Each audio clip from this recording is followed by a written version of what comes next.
झाल्याची माहिती आहे। शिवसेनेत या तुमचा योग्य सन्मान राखू अशी ऑफर उद्धव ठाकरेंनी प्रशांत जगताप यांना दिल्याची चर्चा आहे। आम्ही भाजपसोबत कधीही जाणार नाही असंही उद्धव ठाकरे म्हणाले आणि हेच सांगत असताना उद्धव ठाकरे यांनी प्रशांत जगताप यांना ऑफर दिली आहे।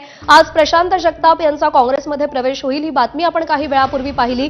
हर्षवर्धन सपकाळांच्या उपस्थितीत आज दुपारी 12 वाजता टिळक भवन इथे प्रशांत जगताप काँग्रेसमध्ये प्रवेश करतील। आपली विचारधारा काँग्रेसची आहे त्यामुळे काँग्रेससोबत जाणार असल्याचं त्यांनी स्पष्ट केलं। तर दुसरीकडे प्रशांत जगताप यांनी आपल्या पक्षात यावं यासाठी उद्धव ठाकरे यांनी त्यांना फोन केल्याची आणि ऑफर दिल्याची माहिती मिळतेय। प्रशांत जगताप यांच्या निकटवर्तीयांनी ही माहिती दिलेली आहे। पुण्यामध्ये दोन्ही राष्ट्रवादी एकत्र येण्याची चर्चा सुरू झाल्यानंतर प्रशांत जगताप यांची नाराजी फार प्रकर्षाने समोर आली आणि त्यांनी त्यानंतर राजीनाम्याची भूमिका घेतली। सुप्रिया सुळे यांनी त्यांची मनधरणी करण्याचा प्रयत्न केला पण 6 तासांची बैठक देखील निष्फळ ठरली। अपडेट जाणून घेऊयात। मिकी घई आपले प्रतिनिधी आपल्याला अपडेट देतील। मिकी, उद्धव ठाकरेंकडून नेमकी काय ऑफर प्रशांत जगताप यांना दिली गेली?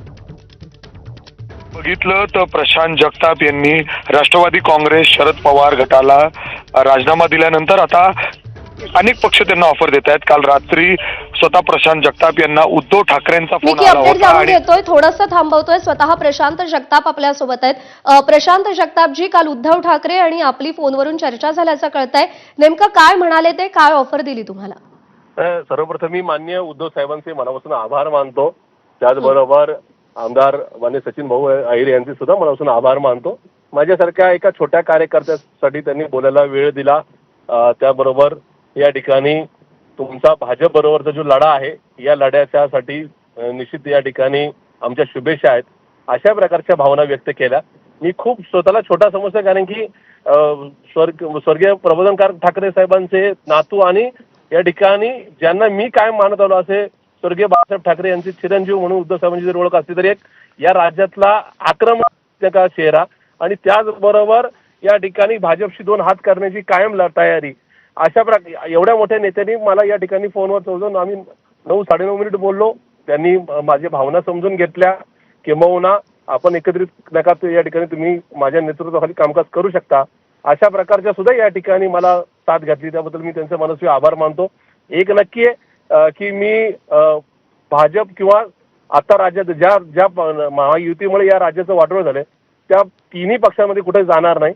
आज मी माझ्या राजकीय जीवनाचा योग्य तो निर्णय नक्की घेईल पण मी माननीय उद्धव साहेबांचा कायम ऋणी राहील की ज्यांनी माझ्यासारख्या कार्यकर्त्याची योग्यता समजली।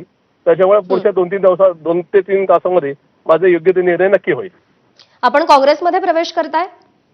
मी आपल्याला सांगू इच्छितो की माझी लढाई ही संविधानाकरता आहे।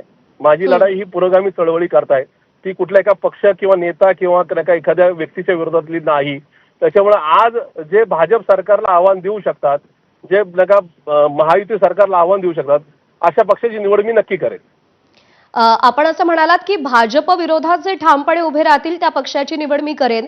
गेल्या काही दिवसातल्या घडामोडी पाहिल्या तर काँग्रेस भाजपशी लढा देतच आहे पण त्याहून जास्त कडवा लढा हा ठाकरेंच्या शिवसेनेचा आहे। मग ती वाट तुम्ही का पकडत नाही आहात? म्हणून सांगतो की आज आत्ता बघा या आत्ताच्या वेळेला पुढच्या 2-3 तासामध्ये मला जो जो निर्णय घ्यावा लागेल आणि म्हणून मी सांगितलं की एक भाजपचा कडवा विरोधक म्हणून आज उद्धव साहेबांची ओळख या राज्यामध्ये आणि देशामध्ये आहे।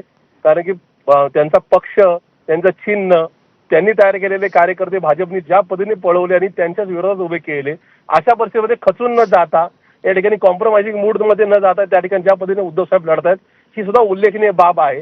त्याच्यामुळं एवढं होत असताना ज्यांच्याकडे एवढा जनमताचा रेटा आहे अशा नेत्यांनी माझ्यासाठी फोनवर 9-9.5 मिनिट वेळ देणं हा माझ्या आयुष्यातली खूप नाही का या ठिकाणी कायमस्वरूपीची आठवण आहे। शेवटी मी पुढच्या 2-3 तासामध्ये कुठल्या पक्षात जाईल ही बाब वेगळी पण त्याच्या पलीकडं आपल्यासारख्या कार्यकर्त्याला मी खूप छोटा कार्यकर्ता आहे। माझी पात्रता आहे का नाही मला माहिती नाही पण माझ्यासारख्या कार्यकर्त्यासाठी पण वेळ देणं, माझ्याशी चर्चा करून या ठिकाणी तुम्ही माझ्या नेतृत्वाखाली कामकाज करू शकता। पुण्याच्या भल्यासाठी रक्षणासाठी तुम्ही या ठिकाणी आम्ही तुमच्या पाठीशी उभं राहू अशा प्रकारच्या सदिच्छा व्यक्त करणे हा सुद्धा माझ्या आयुष्यातला गौरव आहे असं माझ्या सरकारला वाटतं। एक शेवटचा प्रश्न विचारते। तुम्ही असं म्हणालात की तुमची विचारधारा काँग्रेसची आहे आणि काँग्रेसनं ठाकरे बंधूंच्या युतीला विरोध केलाय, मनसेच्या सोबत येण्याला विरोध केलेला आहे। पुण्याचा विचार केला तर ठाकरे बंधूंची युती तिकडे होऊ शकते। मनसेच्या सोबत येण्यामुळे आपण शिवसेनेत ठाकरेंसोबत जात नाहीयेत असं काही आहे का? असं काहीच नाही। एक असं आहे की मी आता कुठल्याच पक्षात नाही. काल 2 दिवसापूर्वीपर्यंत मी कुठल्या तरी एका पक्षात होतो. आता मी ज्या कुठल्या पक्षात जाईल त्या पक्षामध्ये मत मांडण्याचा मला अधिकार आहे, पण मी आज कुठल्या पक्षात नाहीच आहे. त्याच्यामुळे त्या पक्षाने कुणाबरोबर जावं, कुठल्या प्रकारची आघाडी करावी अशा प्रकारच्या सूचना किंवा सल्ला देण्याचा अधिकार मला आता तरी नाही. येणाऱ्या काळामध्ये जो पक्ष मला या ठिकाणी संधी देईल त्या पक्षाच्या एकूणच विचारधारेला बरोबर घेऊन पुणेकरांच्या, महाराष्ट्राच्या आणि देशाच्या हिताकरता उद्यावर या रस्त्यावरचा संघर्ष करायला मी मागे पुढे पाहणार नाही. पण अर्थात सल्ला देण्याचा अधिकार मला आता तरी नाही. ठीक आहे. प्रशांत जगतापजी, तुम्हाला तुमच्या पुढच्या राजकीय वाटचालीसाठी शुभेच्छा आणि आमच्याशी सविस्तर बातचीत केलीत त्याबद्दल आभार. तर पुढच्या 2 ते 3 तासात कोणत्या पक्षासोबत जायचं या संदर्भातला निर्णय घेऊ असं प्रशांत जगताप यांनी स्पष्ट केलंय.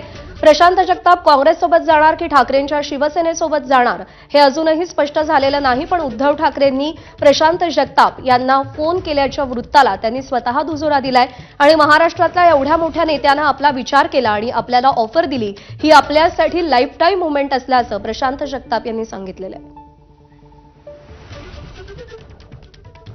आणि या सगळ्या घडामोडींकडे आपलं लक्ष असेल. तुर्तास बुलेटिनमध्ये एक छोटासा ब्रेक.